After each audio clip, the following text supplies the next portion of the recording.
আছে সেই সংক্রান্ত বিভিন্ন আপডেট তারা দিচ্ছে যে হত্যাকারী পালিয়ে গেছে, কখন পালিয়ে গেছে, কোন রোড ধরে পালিয়েছে, বিভিন্ন ধরনের তথ্য তাদের কাছে আছে, গোয়েন্দা সংস্থা থেকে শুরু করে ইন্টেলিজেন্সের কাছে। কিন্তু দেশে থাকাকালীন কোনো সংস্থাই আসলে খুঁজে হাদি হত্যাকারীকে আইনের হাতে তুলে দিতে পারেনি। তো সেই জায়গা থেকে আমরা দৃঢ় সন্দিহান এবং আমরা সন্দেহ করছি যে সরকারের একটি অংশ এই হাদি হত্যার সাথে প্রত্যক্ষ পরোক্ষভাবে জড়িত। অন্যথায় হাদি হত্যার যেই হত্যাকারী এবং হাদি হত্যার বিচার আরও দ্রুতগতিতে হওয়া ছিল।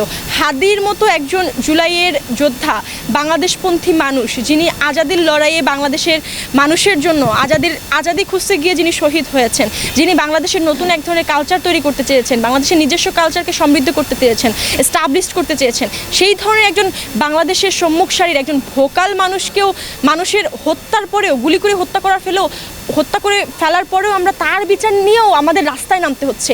এর থেকে লজ্জার আসলে আর কিছু হয় না। এবং এর থেকে এই যে তাদের সরকারের যেই ভূমিকা, এটা আসলে কোনোভাবেই আমরা তাদের কাছ থেকে আশা করিনি।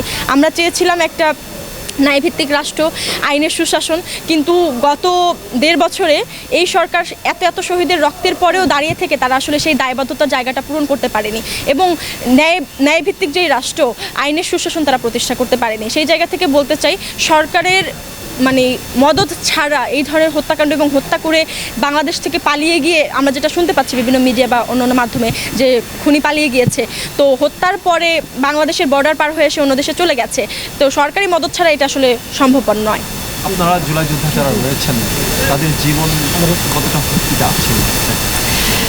দেখেন, জুলাইয়ের অংশগ্রহণ, জুলাইয়ের ন্যূনতম কোনো ভূমিকা থাকাই বাংলাদেশের মানুষের জন্য এখন অন্যতম বড় মহাপাপ হয়ে দাঁড়িয়েছে।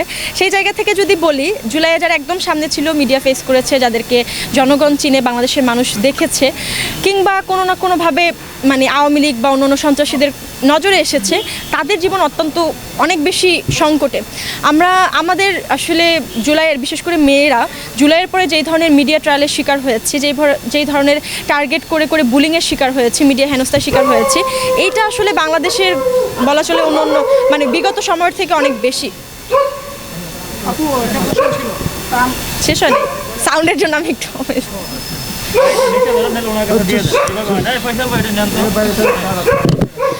আচ্ছা।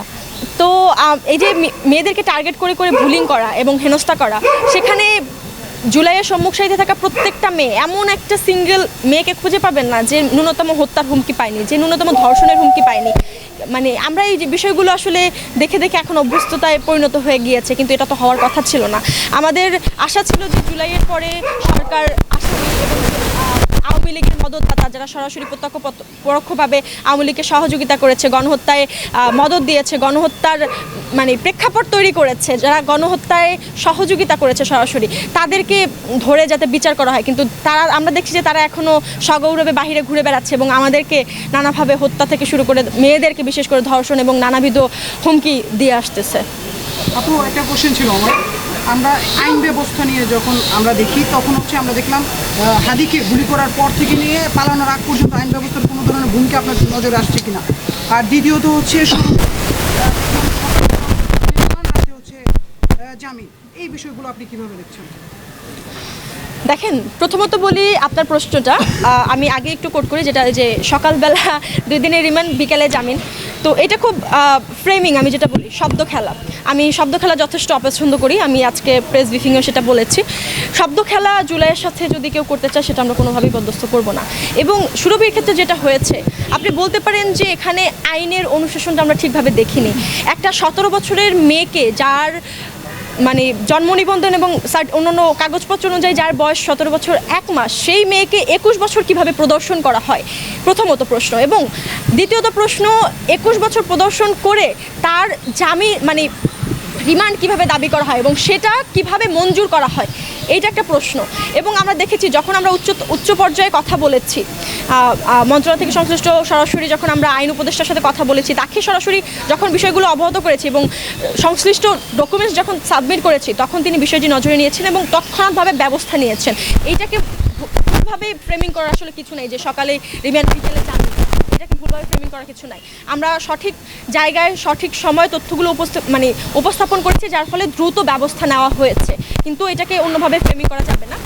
আরেকটা যেটা বললাম যে হাদি হত্যার পরে আসলে প্রশাসনের ভূমিকা কি, আমরা প্রশাসনকে যথেষ্ট নীরব ভূমিকায় দেখেছি।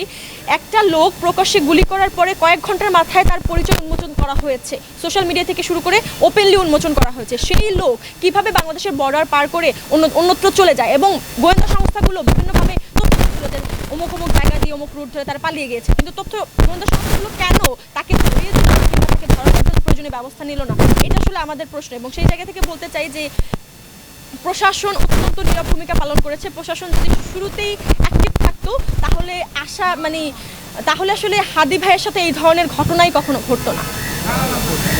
গতকাল চকশুতে যে নারী হেনস্থার একটা ঘটনা ঘটেছে। চকশু ও জকশু, আচ্ছা আচ্ছা।